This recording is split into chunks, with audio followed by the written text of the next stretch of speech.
Assalamualaikum warahmatullahi wabarakatuh. Kami dari kelompok 2 pengantar ilmu komunikasi akan menjelaskan mengenai komunikasi interpersonal. Jadi yang pertama adalah definisi dari komunikasi interpersonal. Komunikasi interpersonal adalah proses pertukaran informasi, ide ataupun perasaan dari dua orang atau lebih, dan biasanya ini terjadi tanpa menggunakan bahasa yang formal. Jadi komunikasi interpersonal ini bisa terjadi di mana saja, bisa ketika menonton, belajar, bahkan mengobrol dengan teman pun itu termasuk ke dalam komunikasi interpersonal karena melibatkan dua orang atau lebih. Komunikasi interpersonal ini bisa disebut juga sebagai komunikasi antar pribadi. Efektivitas komunikasi interpersonal ini dilihat berdasarkan jelas tidaknya pesan yang disampaikan. Kemudian selanjutnya ada definisi menurut para ahli. Jadi, komunikasi menurut Agus M. Harjono adalah proses interaksi tatap muka dari pengirim dan penerima dan dilakukan secara langsung.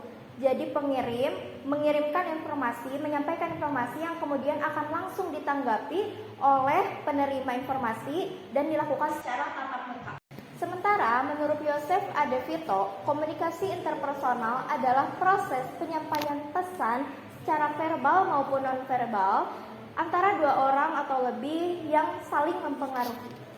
Selanjutnya, lalu tujuan dari komunikasi interpribadi menurut De Vito antara lain adalah untuk berpikir, untuk menganalisa sesuatu, untuk merenung. Tetapi selain dari itu, ada tujuan komunikasi interpribadi menurut secara umum ya, itu adalah mempengaruhi sikap dan perilaku seseorang, menolong seseorang, membantu seseorang, bertukar pikiran, memecahkan masalah, menyampaikan informasi, membina hubungan, saling mempengaruhi dan bermain, bertukar pikiran, dan mengenal diri sendiri. contoh komunikasi interpersonal dikutip dari buku Pengantar Ilmu Komunikasi tahun 2016 oleh Camarap. Komunikasi interpersonal adalah komunikasi yang terjadi antara dua belah pihak atau lebih secara tatap muka. Contohnya, dua orang yang saling mengenal kemudian tidak sengaja bertemu. Komunikasi tersebut terjadi secara spontan dan tidak dipersiapkan. Kemudian contoh komunikasi interpersonal adalah percakapan antara dosen dan mahasiswa ketika bimbingan skripsi, percakapan antara dokter dan pasien, percakapan antara kakak dan adik, dan lain sebagainya. So my first real job, actually, well, it's like half real. It was an internship during college, right? It was my first job other than being a teacher, which I was. Anyway, internship. Wait, what do you mean by teacher? You taught SATs? No. You were a tutor, right? I was a tutor, but I also taught classrooms. Oh, really? Yeah, you didn't know this? So I taught math, I taught chemistry, like classes of kids. I taught like AP chemistry for over the summer. I also taught golf, like kids. Okay, he told me that. Yeah. You told me about the SATs. I never... I was a private tutor. I taught math and chemistry classes for a summer school thing, and then I taught little kids golf. See, this is why you cute. Okay. Dalam video tersebut perlihatkan komunikasi interpersonal yang terjadi antara public figure Maudy Ayunda dan suaminya Jesse Choi. Dalam video tersebut terdapat pengirim dan penerima komunikasi.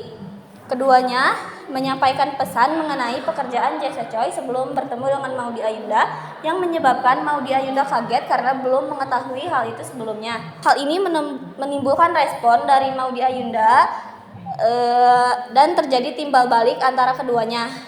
Oleh karena itu, video tersebut merupakan contoh komunikasi interpersonal. I was curious because we shared this stage 15 years, me and him. I don't know if it's ever happened in football. The same two guys in the same stage all the time. So it's not easy, as you know, and of course we have a good relationship.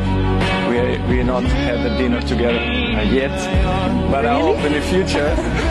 You're in Monaco tonight. Setelah kita melihat video tersebut, kita dapat menyimpulkan bahwa komunikasi yang terjadi oleh dua orang atau lebih, yaitu Ronaldo, Messi, dan juga presenter. Di sini, Ronaldo sebagai komunikator menyampaikan perasaannya terhadap sang rival, yaitu Messi, dan juga kepada sang presenter di hadapan halayak ramai, yaitu komunikan. Jadi dapat kita simpulkan kembali bahwa komunikasi yang terjadi di sini adalah komunikasi interpersonal karena dilakukan. Kesimpulannya adalah komunikasi interpersonal adalah komunikasi atau proses menyampaikan ide, pendapat, perasaan, dan komunikasi antara dua orang ataupun lebih. Komunikasi interpersonal juga biasanya dilakukan dengan guna mencapai tujuan yang berbeda-beda.